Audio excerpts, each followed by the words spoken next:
घराचे स्वप्न तुमचे, जबाबदारी आमची। Satelkar builders and developers Kankavli railway station लगत साकारत आहेत समर्थ साई रेसिडेन्सी, 6 मजली इमारत, पोद्दार इंटरनॅशनल स्कूल अगदी हाकेच्या अंतरावर। 1 BHK 2 BHK फ्लॅट उपलब्ध।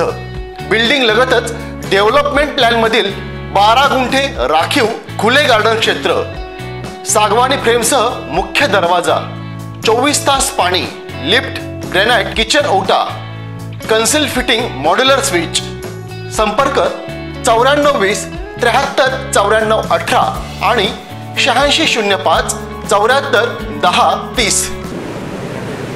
कणकवली तालुका पत्रकार संघ आयोजित पुरस्कार वितरण सोहळा 2025 व कौटुंबिक स्नेह मेळाव्याच्या निमित्ताने मंचावर उपस्थित असलेले सिंधुदुर्ग जिल्ह्याचे पत्रकार संघाचे अध्यक्ष सन्माननीय उमेश तोरसकरजी, आमच्या हक्काचे आणि निवृत्त कार्यकारी अभियंता सार्वजनिक बांधकाम आमचे सर्वोपरी, कणकवली तालुका संघाचे पत्रकार संघाचे अध्यक्ष अजित सावंतजी, जिल्हा माहिती अधिकारी सन्माननीय मुकुंद शेलवंतजी, जिल्ह्याचे उपाध्यक्ष सन्माननीय संतोष राहुलजी, उद्योजक सन्मान्य हनुमान सावंतजी, सचिव सन्मान्य माणिक सावंत, खजिनदार सन्मान्य योगेश दोडवे, उपाध्यक्ष सन्मान्य दिगंबर वालावलकर, माजी अध्यक्ष सन्मान्य भगवान लोकेजी, उपाध्यक्ष सन्मान्य उचलेजी, ज्येष्ठ पत्रकार सन्मान्य अशोक काका कर्णकरजी, ज्येष्ठ पत्रकार सन्मान्य संतोष वायनकरजी, सन्मान्य महेश सरनाईक, इथे उपस्थित असलेले कणकवली व जिल्हा पत्रकार संघाचे सर्व सन्मान्य सदस्य, मान्यवर, उपस्थित असलेले सर्व पुरस्कार ज्यांना मिळाले ते सर्व मान्यवर, पत्रकारांचे सर्व कुटुंबाचे सदस्य, उपस्थित बंधू भगिनीनो आणि माझे सर्व तरुण मित्रांनो, कणकवली तालुका पत्रकार संघ आयोजित पुरस्कार वितरण सोहळा व कौटुंबिक स्नेह मेळावा 2025च्या निमित्ताने मी माझ्या शुभेच्छा देण्यासाठी आवर्जून इथे उपस्थित आहे। सर्वात प्रथम ज्यांना या कार्यक्रमाच्या निमित्ताने पुरस्कार वितरण झालं त्या सगळ्या जणांना मी मनापासून अभिनंदन करतो आणि त्यांची शुभेच्छाही देतो। कणकवली तालुका पत्रकार संघ आयोजित हा कार्यक्रम आहे आणि माझ्या आणि ह्या कणकवली पत्रकार संघाचं नातं जवळी सर्वश्रेष्ठ आहे। सगळ्यांना माहिती आहे की माझ्या आणि आपल्या सगळ्यांची काय जवळीक आहे। माझ्या ह्या राजकारणाच्या ह्या पूर्ण प्रवासामध्ये म्हणजे कार्यकर्ता म्हणून किंबहुना राणेसाहेबांच्या कुटुंबाचा सदस्य म्हणून या जिल्ह्यात आल्यापासून ते आता मंत्री होईपर्यंत कणकवली पत्रकार संघ म्हटलं तर तुम्ही मलाही ओळखता आणि मी तुम्हाला प्रत्येकालाही वैयक्तिक पद्धतीने ओळखतो। म्हणजे इथे सगळेजण आपण एकत्र बसलो असलो तरी प्रत्येक पत्रकार जो कणकवली तालुका पत्रकार संघाशी निगडीत आहे त्या प्रत्येकाशी माझे वैयक्तिक संबंध आहेत आणि वैयक्तिक नातं आहे आणि वैयक्तिक संवाद पण आहे। म्हणजे माझ्या पूर्ण ह्या प्रवासामध्ये आज जेव्हा मंत्री म्हणून आजच्या दिवशी जेव्हा मी तुमच्या समोर भाषण करतोय तेव्हा इथे उपस्थित असलेल्या प्रत्येक कणकवली तालुका पत्रकार संघाबाबतीमध्ये त्याबद्दल तुम्ही 5-5 मिनिटं मला बोलायला सांगितलं तर प्रत्येकाबद्दल मी बोलू शकतो एवढं माझं जवळीक आहे। म्हणजे तिथे वाचायलाही लागणार नाही, फक्त अनुभव सांगायला लागतात अशा पद्धतीची माझा अनुभव आहे आणि जवळीक आणि संबंध आहे। आणि हे नुसतं राजकारणापुरते पत्रकारांपुरते नाही, पण जसं माझ्या अगोदरच्या मान्यवरांनी उल्लेख केला त्या वैयक्तिक कुठलंही काय अडचणी आल्या ते आपण एक दुसऱ्या दुसऱ्याशी बोलतो, संवाद साधतो आणि अशा पद्धतीची जवळीक आपण वर्षानुवर्षी दुसऱ्याबरोबर ठेवलेली आहे. आणि म्हणून आपल्या जेव्हा हक्काच्या पत्रकार संघाच्या कार्यक्रमाला मला आपण बोलवलं तेव्हा आपण आपल्या जसं तुम्ही कौटुंबिक स्नेह मेळावा इथे आयोजित केलेला आहे, तर म्हणून मी काही पालकमंत्री म्हणून इथे आलेलं नाही आहे, पण त्या कौटुंबिक स्नेह मेळाव्यामध्ये एक तुमच्या कुटुंबाचा सदस्य म्हणून मी आज आपल्या इथे शुभेच्छा देण्यासाठी आलेलो आहे.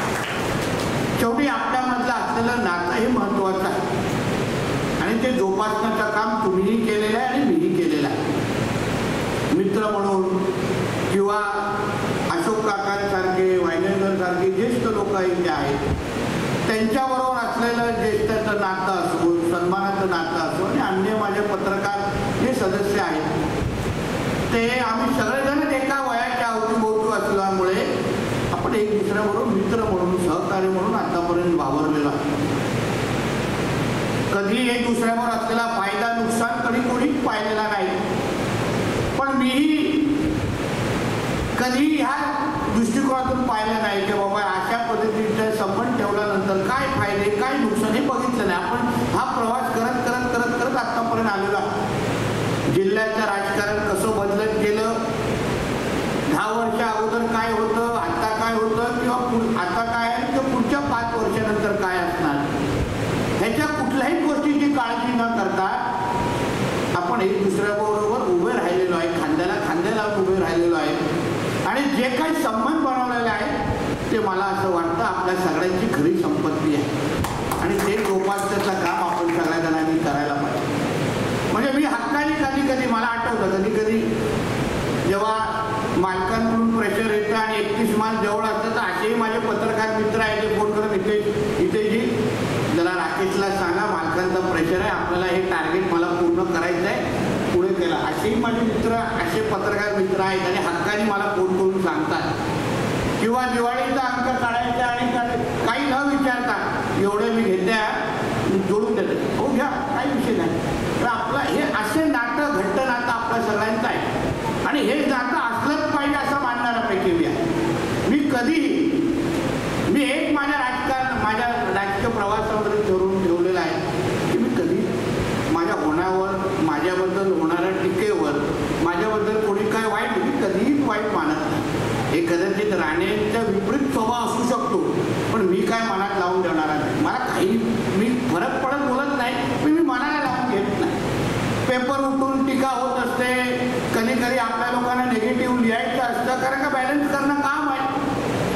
प्रहार बॅलन्स करू शकत नाही, पण आपल्याला काही लोकांना बॅलन्स आपण करतात. मला त्याच्याबद्दल बिलकुल वाईट वाटत नाही, काही वाटत नाही. तुम्हाला वाटत असेल हे निगेटिव्ह लिहिल्याबद्दल नितेश राणे, मी काहीच कारण मला काही गोष्टी मी ज्यांच्या मोठ्यातल्या मोठ्या लोकांचं आत्मचरित्र वाचलं आहे, काही लोकांचा अभ्यास केला की ही माणसं मोठी का होतात, ह्यांच्यात अशी काय गुण आहे ज्याच्यामुळे आज ती त्या पदावर बसलेले आहेत. मग राणे साहेब असतील, मी असंख्य मोठ्यातल्या मोठ्या लोकांवर जेव्हा अवतीभोवती असतो तेव्हा त्यांच्या गुणांचा अभ्यास करतो. मी नुसतं काय तिच्या वेळासारखा बसलेला नसतो, पण मी बघतो की ही माणसं मोठी का होतात, त्यांच्यातली काय गुण आहेत असे ज्याच्यामुळे ही माणसं ह्या पदावर पोचतात. तर अशातच काही जे गुणांचा जो अभ्यास करत असताना एक राजकारणी आणि पत्रकार यांच्यामधले जे संबंध हे कसे असले पाहिजे हे मी फार बारकाईने अभ्यास केलेला आहे. आज जी माणसं आपल्या महाराष्ट्राच्या राजकारणामध्ये किंबहुना देशाच्या राजकारणामध्ये मोठी झाली आहे त्यांचा जवळून अगर आपण सगळ्या जणांनी मी वैयक्तिक अभ्यास केलेला आहे तर एक गोष्टी ठळक पद्धतीने त्यांच्या सगळ्यांमध्ये मला जाणवलंय ते म्हणजे पत्रकार आणि त्यांच्यामध्ये असलेले सकारात्मक संबंध.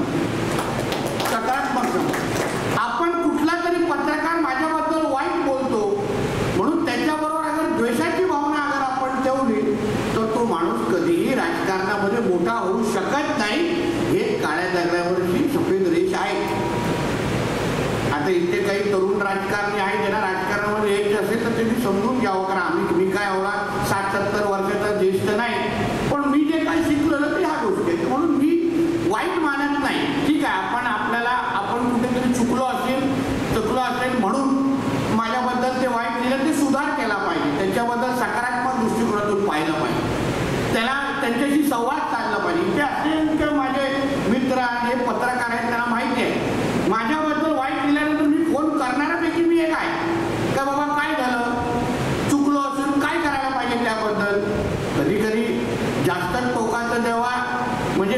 नसताना पण काही गोष्टी लिहिल्या असतात तेव्हाही रागवतो, पण त्याच्यानंतर फोन परत करणारा पण मीच असतो.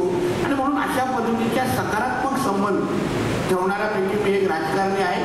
म्हणून कणकवली पत्रकार संघ म्हटलं तर आपल्या जिल्ह्याच्या एकंदरीत राजकारणामध्ये आणि जिल्ह्याच्या जडणघडणामध्ये तुमच्या सगळ्या जणांचं एक वेगळं योगदान आणि वेगळं महत्त्व आहे.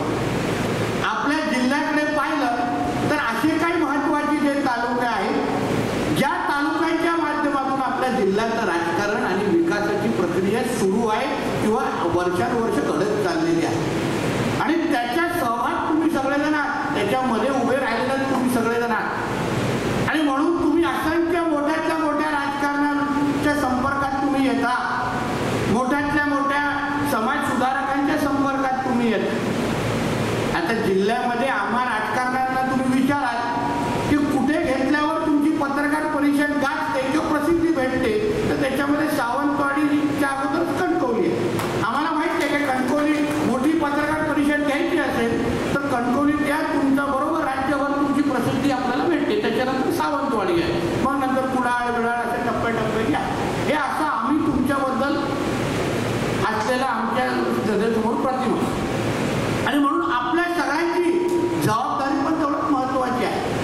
कारण तुम्ही जेव्हा आमच्या समोर बसता, प्रश्न विचारता किंवा आमच्याशी संवाद साधता, तेव्हा आमचा तुमच्याकडे बघणारा दृष्टिकोन हे मी सांगितल्याप्रमाणे आहे. आम्हाला माहिती आहे की कणकवलीमध्ये पत्रकार परिषद झाली तर जबाबदारीने तिथे बोलायला लागतं, जबाबदारीने प्रश्नाची उत्तरं द्यायला लागतात. आणि म्हणून प्रश्न पण आम्हाला कुठले विचारायचे, कुठल्या हेतूने विचारायचे, याही गोष्टींचा अभ्यास तुम्ही सगळ्या जणांनी करावा अशी विनंती मी या निमित्ताने तुम्हाला करेन. कारण का आपला देश, राज्य आणि जग मी आपल्याला सांगतो खरंच बदलत चाललेला आहे. मी आत्ताच नेदरलँड्समध्ये जाऊन आलेलो आहे. म्हणजे तोरसकरजी आपल्या देशामध्ये जगामध्ये असा एक देश आहे ज्यांनी बंदरे ह्या विषयामध्ये एवढे पुढे गेलेले आहेत ते लोक. मला कधी कधी वाटतं की अजून आपल्याला किती काम करायचं आहे आणि कुठपर्यंत टप्पा गाठायचा आहे. मी आपल्याला सगळ्या जणांना पत्रकार संघ म्हणून विनंती करेन, तुमचे अध्यक्षही आहेत, सगळे तुमचे प्रमुख लोक इथे बसलेले आहेत. तुम्ही वर्षभरामध्ये त्याच्यामध्ये पाहिजे मी हातभार लावण्यासाठी तयार आहे, पण वर्षभरामध्ये किमान 2 देश तुम्ही लोकांनी पाहून आलं पाहिजे, किमान 2 देश.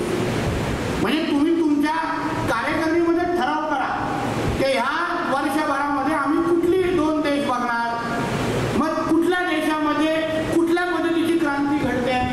आता उदाहरण इस्रायलमध्ये ज्या पद्धतीने शेती संदर्भात क्रांती घडते, नेदरलँडमध्ये ॲम्स्टरडॅम रॉटरडॅममध्ये बंदर संदर्भात क्रांती, हे आवर्जून तोरसकरजी तुम्ही लोकांनी बघितलं पाहिजे. बाहेरच्या जगामध्ये काय चाललंय, ते लोक कुठल्या पद्धतीने विकास करतायत, ते लोक कुठल्या पद्धतीने विकासाचा दृष्टिकोन ठेवून वाटचाल करतायत. आणि मग त्याच्यामध्ये राजकारण आणि हेवे दावे द्वेष आणत नाहीये, पण माझा देश, माझा राज्य, माझा जिल्हा हा जगाच्या स्पर्धेमध्ये उतरून पुढे गेला पाहिजे.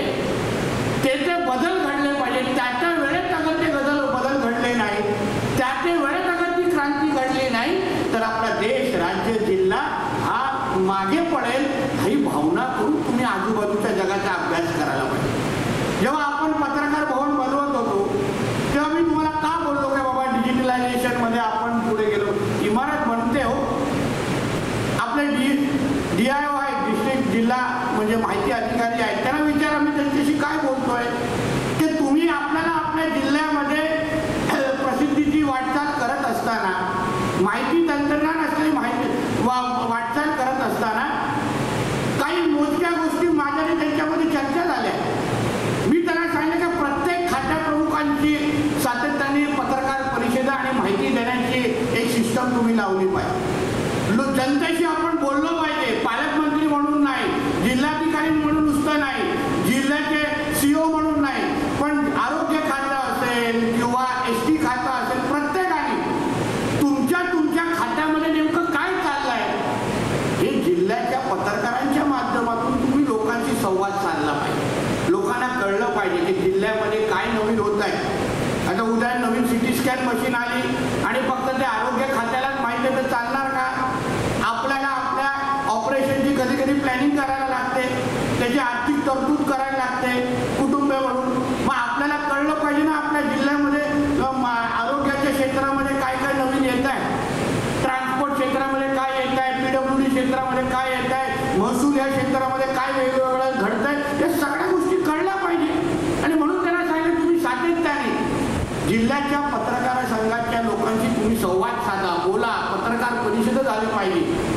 मी DHO असतील प्रत्येकाला सांगतो की बाबा तुम्ही तुमच्या खात्याच्या संदर्भात माहिती घेणाऱ्या पत्रकार परिषद घ्या. येणाऱ्या आता 1.5-2 महिन्यामध्ये उन्हाळ्याचे दिवस आहेत, कुठल्या काय काय नवीन गोष्टी आपल्या जिल्ह्यामध्ये घडत आहेत, कुठल्या रोगांवर आपल्याला लक्ष ठेवायला लागेल, पाण्यासंदर्भात काय काय परिस्थिती आहे, जनतेशी बोललं पाहिजे. हे सातत्याने त्यांना मी सांगतोय. आणि त्या पद्धतीचे बदल आता टप्प्याटप्प्याने तुम्हाला होत असताना दिसत. जेव्हा राज्य सरकार म्हणून प्रशासन म्हणून आपला कारभार पारदर्शक म्हणजे काय, जनतेशी संवाद साधणारं प्रशासन हे पारदर्शक प्रशासन म्हणून त्याची ओळख आहे. आपल्याला हात राखून काय ठेवायचं नाहीये, काही अंधारात अगर काय करायचं नसेल तर जनतेशी बोललं पाहिजे. आपल्यामध्ये तेवढा आत्मविश्वास असला पाहिजे. आणि मग बोलल्यानंतर जनतेने अगर टीका केली किंवा पत्रकारांच्या माध्यमातून काही प्रश्न आले तर त्याला उत्तर देण्याची ताकद आणि तयारी पण आमच्या लोकांची असली पाहिजे. तरच त्याला लोकभिमुख प्रशासन आपण बोलू शकतो आणि त्या दिशेने सिंधुदुर्गची वाटचाल झाली पाहिजे.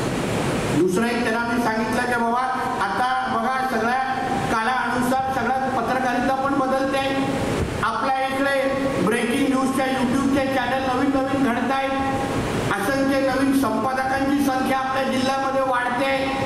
प्रत्येकाला आपलं चॅनल चालवण्याच्या दृष्टिकोनातून ती ताकद देणं. आता आपण कोणी किती चॅनल सुरू करावे याची निर्माण पण प्रत्येकाची महत्वाकांक्षा आहे की मी स्वतः चॅनल चालू झालं पाहिजे, मी स्वतः चॅनल चांगली गोष्ट आहे. आपण जिल्हा प्रशासन म्हणून सरकार म्हणून आपणही त्याला मदत केली पाहिजे, आपणही त्यांच्या बरोबर राहिलं पाहिजे. आणि म्हणून आपल्या वार्षिक बजेटमध्ये त्याही लोकांना आपल्या माध्यमातून तरतूद कशी होईल त्याही पद्धतीची तरतूद त्यांना आमच्या जिल्ह्याच्या या वार्षिक बजेटमध्ये करून ठेवायला सांगितलेली, जेणेकरून प्रत्येकाला आपल्या जिल्ह्याच्या कामांना विविध गोष्टीला प्रसिद्धी देत आहेत, जिल्ह्याच्या विकासाला चालना देत आहेत. पत्रकार म्हणून अगर ते आपल्या बरोबर उभे आहेत त्याला आपण जिल्हा प्रशासन म्हणून त्यांच्याबरोबर उभं राहण्याचं काम हे सरकार म्हणून आपण लोकांनी केलं पाहिजे. नुसतं प्रिंट मीडिया बरोबर इलेक्ट्रॉनिक मीडिया आहे, सोशल मीडिया आहे, आता YouTube चॅनल आहे. प्रत्येकाला त्या आराखड्यामध्ये सामावून आपल्याला जिल्ह्याचा विकास आपल्याला करायचा आहे. या दृष्टिकोनातून आम्ही वाटचाल करतोय. म्हणून हे सगळ्या गोष्टी आपल्याला सांगण्याचं कारण एवढंच आहे की आपला जिल्हा पुढची 5 वर्ष मला एक वेगळ्या टप्प्यावर घेऊन जाईल.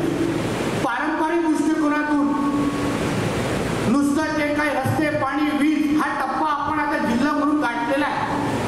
आता तुम्हाला आश्चर्य वाटेल अशी निवेदनं यायला लागली आहे की साहेब आता माझी पायवाट झाली आहे, आता घराच्या शौचालयापर्यंत जरा पायवाट जरा करून द्या ना, अशी निवेदन यायला लागलेली आहे. मी त्यांच्याकडे बघतच बसतो ना बाबा काय बोलतोय. पण ही परिस्थिती आपल्या जिल्ह्यामध्ये येत चाललेली आहे. म्हणजे एक कळलेलं आहे. आता बघा आपल्या ज्या अर्थी आपल्याला जर 10वी आणि 12वीमध्ये आपले निकाल बघा 98%, 99%, 100%, हे जेवढी कौतुक करण्याची गोष्ट आहे ना तेवढी चिंतेची पण बाब आहे. ह्याचा म्हणजे आपल्या मुलांनी सिलेबसचा 100% अभ्यास करून आता आपल्याला त्याच्यामध्ये पण काही बदल करण्याची गरज आहे, अपग्रेड करण्याची गरज आहे, मॉडिफाय करण्याची गरज आहे.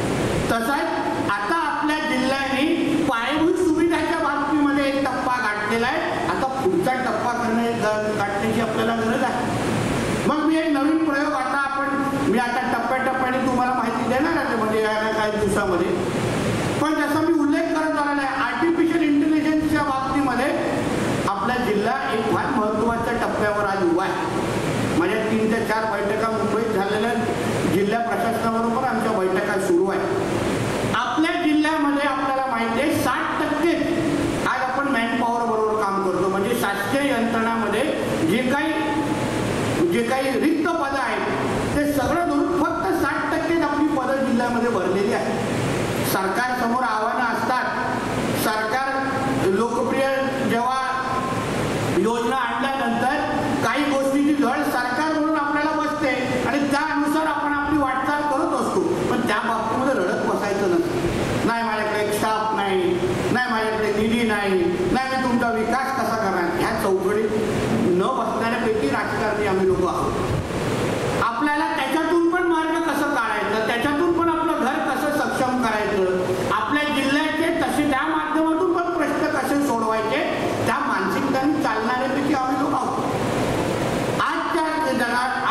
जगामध्ये आर्टिफिशियल इंटेलिजन्सच्या माध्यमातून मी तोरसकरजी मी आपल्याला लवकरच आर्टिफिशियल इंटेलिजन्सच्या माध्यमातून देशामध्ये आणि जगामध्ये काय काय बदल होत आहेत त्या बाबतीमध्ये काही वक्ते पाठवणार आहेत, जेणेकरून आणि तालुक्यामध्ये जिल्ह्यामध्ये त्या बाबतीमध्ये व्याख्यान मी घेण्याची माझी तयारी आहे.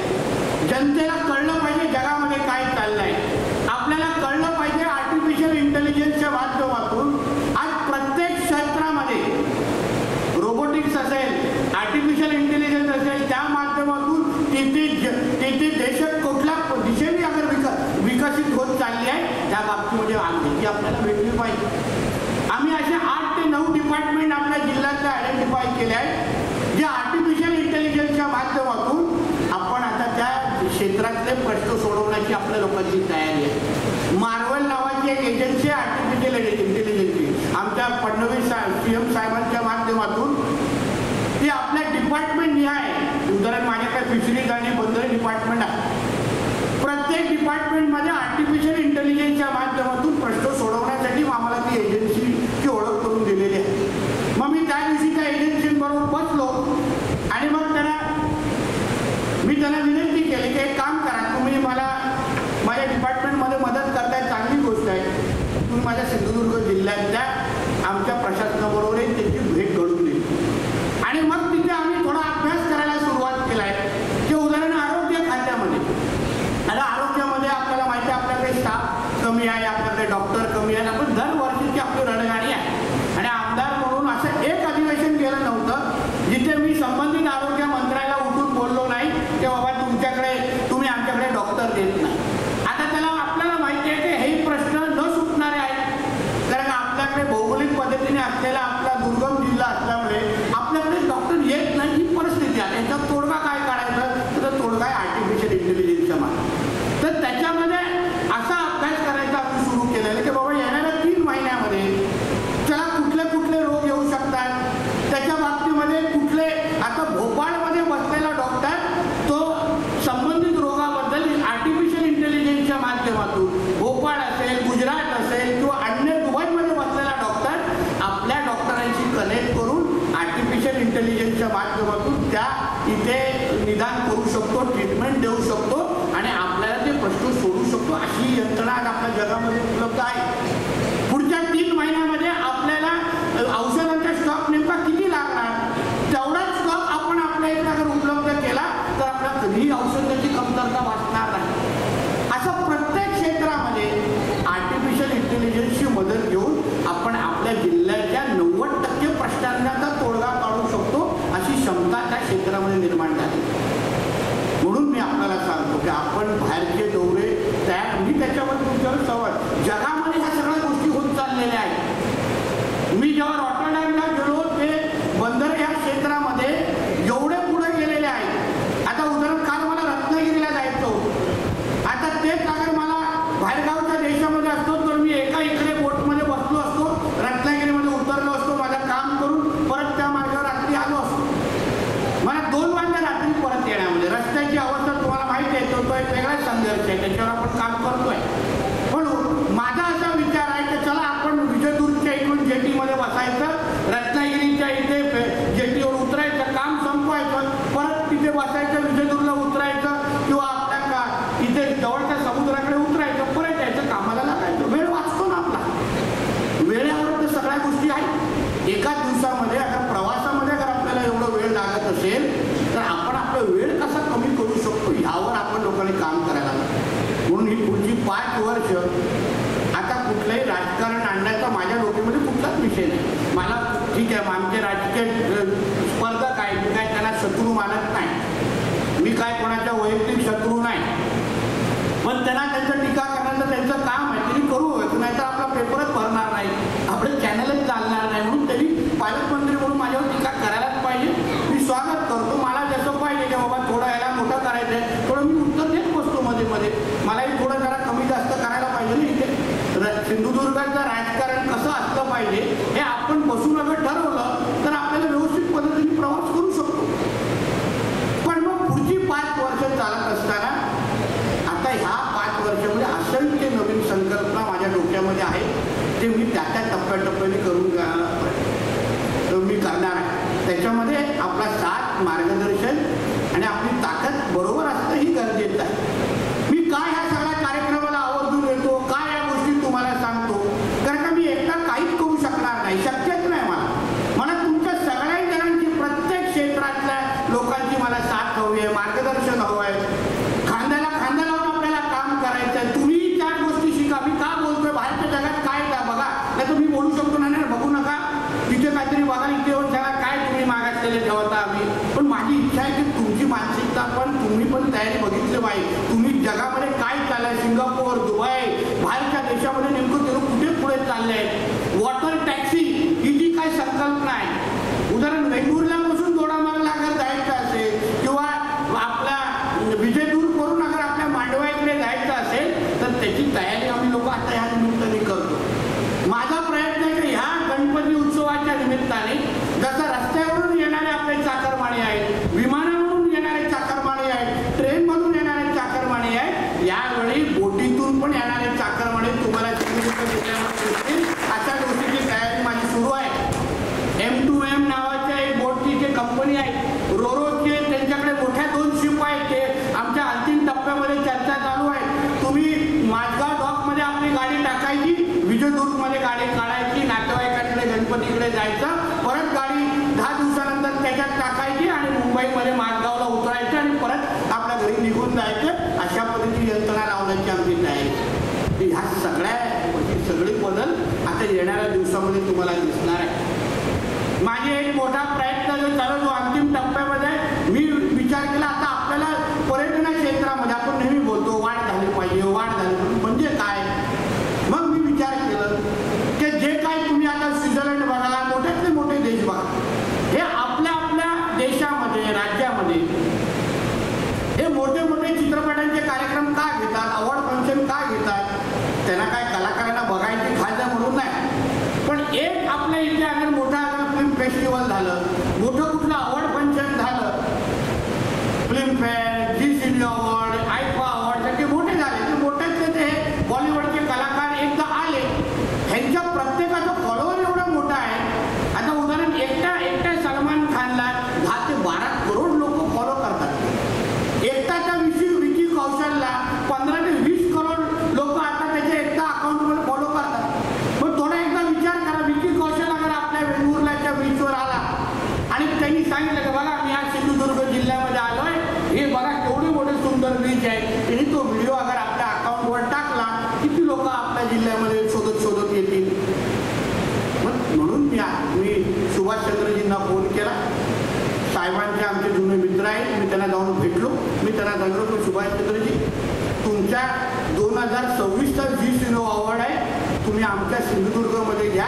तसं त्यांनी होकार दिला आणि जानेवारीमध्ये आपल्याकडे झी सिने अवॉर्ड होत आहे, फक्त जागा निश्चित करण्याचं काम सुरू. तुम्ही विचार करा, शाहरुख खान पासून, ऋतिक रोशन पासून, विकी कौशल, सगळेचे सगळे जेव्हा आपल्या या बीचवर फिरतील, व्हिडिओ आपल्या आपल्या पद्धतीने टाकतील, सिंधुदुर्गला टॅग करतील, तर विचार करा इथे किती मोठे उद्योग धंदे, किती मोठे रोजगार निर्मिती होईल, काय आपल्या जिल्ह्याचं महत्त्व वाढेल. म्हणून ह्या सगळ्या गोष्टी आपण आता करतोय. आता काय 5 वर्ष हलवण्याचा विषयच नाही ना, आम्ही आता भक्कम पद्धतीने आहोत. 2014 अगोदरच्या झाल्या चुका सगळ्या आम्हाला माहिती आहे. आम्ही अभ्यास केलेला आहे, 10 वर्ष त्याचा सहन केलेला आहे. आम्हाला माहिती आहे की 14 अगोदरचे राणे कोणाला बघायचे नाही आहेत, बदललेले राणे बघायचे, त्यानुसार आमच्या सगळ्यांची वाटचाल सुरू आहे. त्या गोष्टी आम्ही स्वीकारून आता आमची वाटचाल करतो. म्हणून आपण सगळेजण एकत्र मिळून आता आपल्याला ताकदीने एक दुसऱ्याबरोबर काम करायचं आहे. आपण एक दुसऱ्याला साथ आणि मदत कशी करू शकतो म्हणून संवादामध्ये आपल्याबरोबर आमच्या एक दुसऱ्या चर्चेमध्ये आपण कणकवली पत्रकार संघ म्हटलं तर अतिशय ताकदीने आणि विचार करून चालणारा पत्रकार संघ. पण काही गोष्टी आपले सावंतजी असतील, राहुलजी असतील, तुम्हाला कळतं काही गोष्टी ना, काही गोष्टी आपल्या पत्रकार संघामध्ये थांबल्या पाहिजे. तालुकामुळे याचाही तुम्ही विचार करा. म्हणजे जसं चांगल्या त्याच्या वाईट आहे, कान टोचल्यापैकी माझा अधिकार आहे. मित्र म्हटलं तू दोन्ही बाजू म्हटलं पाहिजे, नाहीतर का माझं आडनाव पण सर्व गोष्ट ठेवायला लागेल. असं होता कामा नाही. राणे आहे म्हणून राणेसारखं तिकड बोलूनच गेलं पाहिजे. म्हणून काही गोष्टी थांबल्या पाहिजे. जेव्हा काही मुद्द्यांसंदर्भात मुद्दामून बातम्या केल्या जातात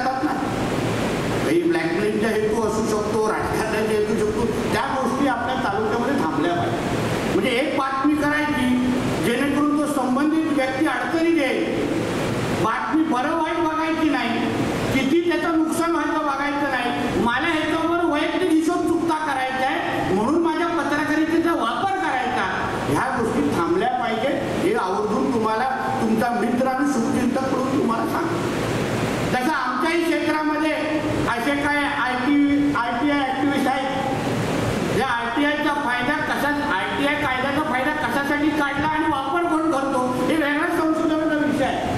तसंच आपल्याही क्षेत्रामध्ये असे काय आहेत जे स्वतःचे हिशोब चुकता करण्यासाठी बातम्या करतात आणि मग ते हिशोब चुकता झाल्यानंतर त्या बातम्याही गायब होतात आणि तेही कोण उचलायचे बंद करतात.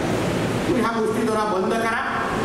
त्या बंद झाल्या तर तालुक्याचाही फायदा होईल, पत्रकारितेचा फायदा होईल आणि जिल्ह्याचा निश्चित पद्धतीने फायदा होईल. म्हणून त्याही गोष्टीचा सुधार कसा होईल या बाबतीमध्ये तोरसकर साहेब जिल्हा पत्रकार संघ म्हणून तुम्ही ह्या बाबतीमध्ये भूमिका घ्या.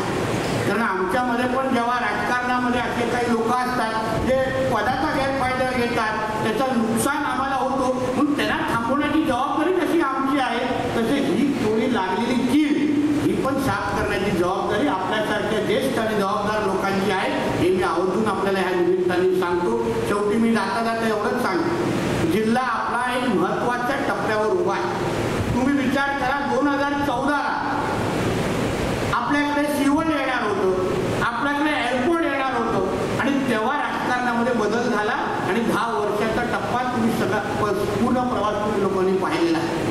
आता आपल्याला 5 वर्ष आहे, स्थिर सरकार राज्यात आणि देशात आहे. कोणी निर्णय घेण्यापासून आपण थांबू शकत नाही. निधी आणण्यामध्ये कुठलाही कमी होणार नाही. आता अगर आपण स्वतःचं भलं करू शकलो नाही, आता अगर आपण एक दुसऱ्याबरोबर निस्वार्थ पद्धतीने ताकद, नितेश राणे महत्वाचा नाही, नितेश राणे मोठा लहान होतो हे महत्वाचं नाही, आपला जिल्हा किती मोठा होतो हे बघणं आजच्या काळाची गरज आहे. आपण ही पुढची 5 वर्ष सिंधुदुर्ग जिल्ह्याचा नागरिक म्हणून बघा, आपली मुलं गोव्याला जातात, आपली मुलं पुण्याला जातात, आपली मुलं बाहेरगावी शिकायला जातात. हे काही भूषणव नाही, आपल्याकडे चांगलं नाही, पण आपल्या मुलांना आपल्या जिल्ह्यामध्येच राहून, आपल्या आई वडिलांकडेच राहून जेव्हा आपला मुलगा मोठा होईल, आर्थिक सक्षम होईल, व्यवसाय टाकेल, तेव्हा खऱ्या अर्थाने आपल्याला अभिमान वाटला पाहिजे. आणि तशीच परिस्थिती आपल्या जिल्ह्यामध्ये करण्याची आणि बदलून दाखवण्याची जबाबदारी आपल्या सगळ्यांची असेल, एवढी अपेक्षा आपल्या सगळ्यांकडून मी व्यक्त करतो. म्हणून ह्या सगळ्या बाबतीमध्ये तुम्हाला सगळ्या ज्या गोष्टी सांगण्याचं कारणच एवढं आहे तर तुम्ही सगळे जबाबदार लोक आहे. जसं मी बोललो, मी एकटा काहीच करू शकत नाही, करायचं पण नाही. मला तुमच्या सगळ्यांची गरज आहे हेही मी उल्लेख ह्या निमित्ताने. मला काही बोलण्यामध्ये स्वतःला लहान म्हणण्याचा काही विषय नाही, पण शेवटी देशाला, राज्याला, जिल्ह्याला मोठं करायचं असेल तर एक दुसऱ्याबरोबर खांद्याला खांदा लावून काम करणं गरजेचं आहे. आणि त्या प्रवासामध्ये तुम्ही माझ्याबरोबर उभं राहावं. कुठे चुकलो तर भाऊ, मुलगा आणि मित्र म्हणून कान पकडण्याचा अधिकार तुम्हाला आहे, तुम्हाला माहिती आहे. फक्त ह्या प्रवासामध्ये सिंधुदुर्गाला आपली गरज आहे, सिंधुदुर्गाच्या भावी पिढीला आपल्या गरज आहे. सिंधुदुर्गाला नेहमी तुम्ही प्राधान्य द्या. सिंधुदुर्ग फर्स्ट ही भूमिका घेऊन अगर आपण सगळेजण चाललो तर मी तुम्हाला विश्वास देतो, आज तसं निधी खर्चामध्ये आपला जिल्हा 1 क्रमांकावर. आता विचार करा, मी जेव्हा हातात पालकमंत्री म्हणून पद घेतलं तेव्हा आपला जिल्हा 32वा क्रमांकावर. मी जिल्ह्याच्या सगळ्या अधिकाऱ्यांबरोबर बसलो, मला चालणार नाही. जिल्हा अखर्चित निधी, जिल्ह्याचा निधी एक पायी, जिल्ह्याचा निधी कसा आणायचा ह्या आम्हाला माहिती. काय मेहनत करायला लागतात, काय हात जोडायला लागतात, काय विनवण्या करायला लागतात, काय इकडे तिकडे हातपाय पसरायला लागतात. आणि आलेला निधी अगर खर्चच होत नसेल तर मग ही बस्ती बंद झाली पाहिजे. मी मान्यवर बसलो, जवळ सगळ्या गोष्टी पाठपुरावा केला. 31 मार्चच्या वेळी असा एक पण दिवस गेला नाही जेव्हा आपली जिल्हा परिषद रात्री 2 वाजेपर्यंत चालत नव्हती आणि आपण 100% निधी खर्च केला आणि जिल्ह्याला 1 क्रमांकावर आला. पण हे असं होणं हे शेवटच्या वेळी, परत काय जिल्ह्यामध्ये असं व्हायला मी देणार नाही. डिसेंबरपर्यंत आपला निधी खर्च करून परत 100 कोटी मिळवून देण्याची जबाबदारी ही माझी असेल, हे जिल्ह्याचा पालकमंत्री म्हणून तुम्हाला सांग. पण समतोल विकास झाला पाहिजे. विकास हा सगळीकडे दिसला पाहिजे. प्रत्येक तालुक्याच्या तरुणांना रोजगाराच्या संधी उपलब्ध व्हायला पाहिजे. म्हणून जेव्हा त्या जी काही मोठी जी बोट आलेली आहे आपल्या विजयदुर्गमध्ये, तिला मी अभ्यास केला. ठीक आहे, वेंगुर्ला काय माझ्या जिल्ह्यातच आहे, ते काय बाहेर नाही आहे, पण पानबुडीचं येतोय वेंगुर्ल्यामध्ये, बाकी काय येतोय वगैरे, चांगली गोष्ट आहे. चला आपण तो गोष्टी देवगडला घेऊन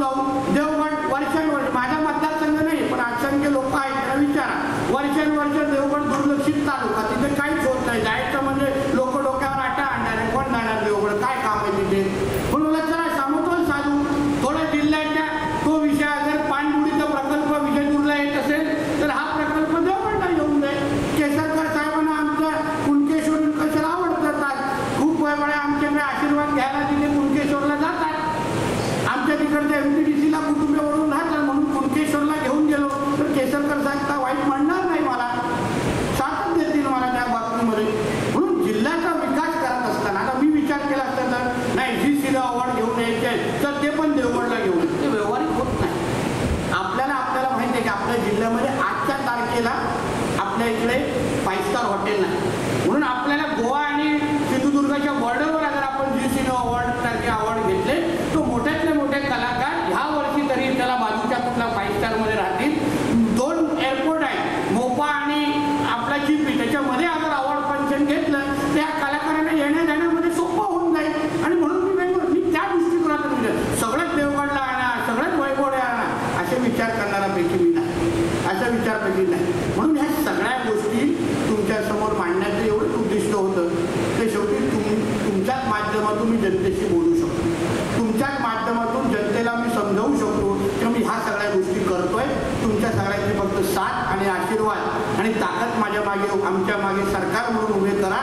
कुठेही काही गोष्टी कमी पडणार नाही. तुमच्या सिंधुदुर्गाचे कोकणाचं वजन आज महाराष्ट्र मंत्रिमंडळामध्ये पहिल्यासारखंच आता साबून ठेवण्याची जबाबदारी ही पालकमंत्री म्हणून माझी आहे, हा विश्वास तुम्हाला मी देतो. आणि जसं सांगितलं मी आमच्या मुख्यमंत्र्यांच्या लाडक्या यादीमध्ये निश्चित पद्धतीने आहे. म्हणून बघा ते बाहेरगावी गेल्यानंतर दावोसचा दौरा झाल्यानंतर तुमचा मंत्री हा पहिला मंत्री आहे तो बाहेरगावी जाऊन गुंतवणूक घेऊन आलेला.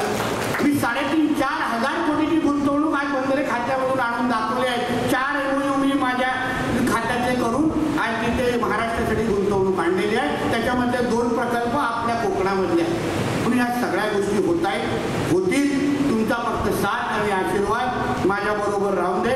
कणकवली म्हटलं तर आमचा बाले जिल्हा आमची ओळखच आहे. राणे कुठले, कणकवलीतले, वरावड्यातले. पण तुम्ही सगळेजण एकत्र मिळून आपण आज एकत्र राहूया, एक दुसऱ्याला ताकद देऊया आणि आपल्या जिल्ह्याला जेवढं पुढे घेऊन जाऊ शकतो या 5 वर्षामध्ये, जे काय 10 वर्षामध्ये आम्ही कमी पडलो असं म्हणणार नाही. केसरकरजी असतील, उदयजी असतील आणि आमचे रोहित चव्हाण साहेब प्रत्येकाने आपल्या आपल्या पद्धतीने योगदान दिलं आहे. पण राणे साहेबांनी 2014 पर्यंत जे काही गती आणून ठेवलेली ते परत त्या गतीने आपल्याला पुढे जायचं असेल तर तुमच्या सगळ्यांची साथ मला तेवढीच महत्त्वाची आहे. एवढंच या निमित्ताने सांगतो. परत एकदा आमच्या कणकवली पत्रकार संघाच्या माझ्या सर्वच सहकारी मित्रांना तुम्हाला मनापासून शुभेच्छा देतो. इथेच थांबतो. जय हिंद, जय महाराष्ट्र. ताज्या अपडेट्स आणि ताज्या बातम्यांसाठी आजच सबस्क्राईब करा आपला Sindhudurg digital news channel. Like करा, शेअर करा, कमेंट करा आणि महत्त्वाचं म्हणजे बेल आयकॉनला क्लिक करायला विसरू नका.